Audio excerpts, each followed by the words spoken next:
Assalamualaikum warahmatullahi wabarakatuh. Yang terhormat Bapak Herpin Yogi Pradipta MHI selaku dosen pengampu mata kuliah Filsafat Hukum Islam. Sebelumnya izinkan saya memperkenalkan diri. Nama saya Helen Dita Suryani dengan NPM 221020072 dari Prodi Hukum Tata Negara kelas B Universitas Islam Negeri Raden Intan Lampung. Baiklah, di video kali ini saya akan membuat video tentang penjelasan materi sifat dan karakteristik hukum Islam. Yang pertama yaitu sempurna. Sempurna artinya utuh, lengkap, segalanya. Kesempurnaan hukum Islam atau syariat dapat dilihat dengan diturunkannya syariat Islam dalam bentuk yang umum dan mengglobal permasalahannya. Kecuali hal-hal yang bersifat langgeng, Nas membuat prinsip-prinsip hukum terperinci, konkret, dan teknis. Misalnya, masalah kepribadatan, perkawinan, perceraian, dan warisan diterangkan secara terperinci. Syariat Islam dapat benar-benar menjadi petunjuk universal dengan bentuk yang umum dan global tersebut. Syariat Islam juga dapat diterima di semua tempat dan di sisi saat juga diharapkan hukum Islam dapat berlaku sepanjang masa. Yang selanjutnya yaitu elastis, sifat dan karakteristik hukum Islam yang kedua yakni elastis atau mudah diubah bentuknya dan mudah kembali ke bentuk asal, lentur dan luwes. Keelastisannya mencakup di segala bidang kehidupan manusia baik jasmani maupun rohani, baik mengenai hubungan manusia dengan Tuhannya maupun hubungan interaksi sesama manusia. Juga tuntunan mengenai kehidupan manusia di dunia dan akhirat. Hukum Islam memperhatikan segala aspek kehidupan manusia baik di bidang muamalah, ibadah, jinayah, siasat, dan bidang-bidang lainnya. Namun segala aturan yang diatur oleh hukum Islam itu tidak berarti pula menjadikan hukum Islam menjadi dogma yang kaku atau beku, keras dan memaksa. Nas membuka peluang untuk memanfaatkan akal guna berijtihad dan memilih cara-cara yang paling sesuai bagi pelaksana dan sesuai pula dengan keadaan. Kemudian ada juga universal. Universal atau alami berarti umum atau berlaku untuk semua orang atau untuk seluruh dunia, bersifat atau melingkupi seluruh dunia. Ini berarti hukum Islam itu tidak dibatasi oleh lautan maupun batasan suatu negara. Bukti yang menunjukkan bahwa hukum Islam itu tidak mempunyai sifat universal atau tidak harus dikembalikan kepada Al-Quran. Universal hukum Islam ini dinyatakan oleh Al-Quran sendiri yang berbunyi, yang artinya, dan tidaklah kami Allah mengutus kamu Muhammad melainkan untuk menjadi rahmat bagi semesta alam. Quran Surah Al-Anbiya ayat 107. Kemudian, dan kami Allah tidak mengutus kamu Muhammad melainkan kepada umat manusia seluruhnya sebagai pembawa berita gembira dan sebagai pemberi peringatan, tetapi kebanyakan manusia tidak mengetahuinya. Quran Surah Al-Saba ayat 28. Kedua ayat Al-Quran di atas menyatakan bahwa syariat yang dibawa oleh Nabi Muhammad SAW bukanlah dikhususkan untuk orang Arab saja, namun berlaku bagi seluruh umat manusia yang ada di seluruh Indonesia. Kemudian ada pula dinamis.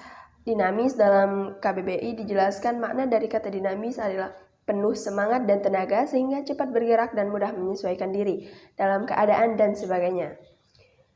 Kedinamisan hukum Islam terletak pada dasar-dasar menjadi dasar dan tiang pokok bagi hukum.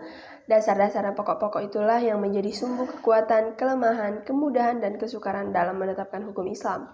Sesuai dengan tabiat manusia yang tidak menyukai beban yang membatasi kemerdekaannya, sehingga manusia memerhatikan beban hukum Islam dengan sangat hati-hati. Manusia tidak akan bergerak untuk mengikuti perintah jika perintah itu tidak dapat menawan hatinya atau mempunyai daya dinamika. Syariat Islam dapat menarik manusia dengan amat cepat dan manusia bisa menerimanya dengan ketetapan hati. Karena Islam menghadapkan pembicaraan kepada akal dan mendesak manusia bergerak dan berusaha serta memenuhi kehendak fitrah yang sejahtera. Sebagaimana hukum Islam menuju kepada toleransi, persamaan, kemerdekaan, menyuruh untuk berbuat ma'ruf dan mencegah mungkar. Sendi-sendi dari kedinamisan hukum Islam adalah yang pertama meniadakan kepicikan, yang kedua menyedikitkan tukhfas, yang ketiga mensyariatkan hukum dengan cara-cara berangsur-angsur, yang keempat memerhatikan kemaslahatan manusia, yang kelima mewujudkan keadilan yang merata. Yang selanjutnya yaitu sistematis. Syariat Islam bersifat sistematis, artinya ia mencerminkan sejumlah doktrinnya bertalian dan berhubungan di antara satu dengan lainnya secara logis. Beberapa lembaganya saling berhubungan satu dengan lainnya. Perintah sholat di dalam Al-Quran selalu diiringi dengan perintah menunaikan zakat. Perintah untuk makan dan minum diiringi dengan kalimat tetapi jangan berlebih-lebihan. Demikian pula dengan lembaganya, pengadilan dalam Islam tidak akan memberikan hukum potong tangan bagi pencuri bila keadaan masyarakat sedang kacau dan terjadi kelaparan, tidak akan memberikan hukuman rajam bagi penzina dan kebiasaan berpakaian yang belum diterapkan sebagaimana yang dikehendaki oleh hukum Islam itu sendiri. Kemudian ada hukum Islam bersifat ta'abudi dan ta'akuli. Al-Syatibi menyatakan bahwa ta'abudi adalah sesuatu di mana tujuan hukum dalam melembagakan hukum untuk membebaskan mukallaf dari perintah-perintah hawa nafsu agar dia menjadi hamba Tuhan dengan sukarela, sebagaimana dia juga hamba Tuhan secara alamiah atau iditararan secara terpaksa, sedangkan ta'akuli adalah sebaliknya. Kemudian bersifat ta'abudi. Lebih jelasnya, ta'abudi adalah suatu bentuk ibadah yang tujuannya utamanya untuk mendekati diri kepada Allah, yakni beriman kepadanya dan segala konsekuensinya. Berupa ibadah yang mengandung sifat ta'abudi murni, artinya maka ide dan konsep yang terkandung di dalamnya tidak dapat dinar atau khairu ma'kullah al-makna atau suprarasional. Manusia harus menerima apa saja yang telah ditetapkan oleh syariat. Contohnya, sewaktu Umar melaksanakan haji bersama Rasulullah mencium batu Hajar Aswad.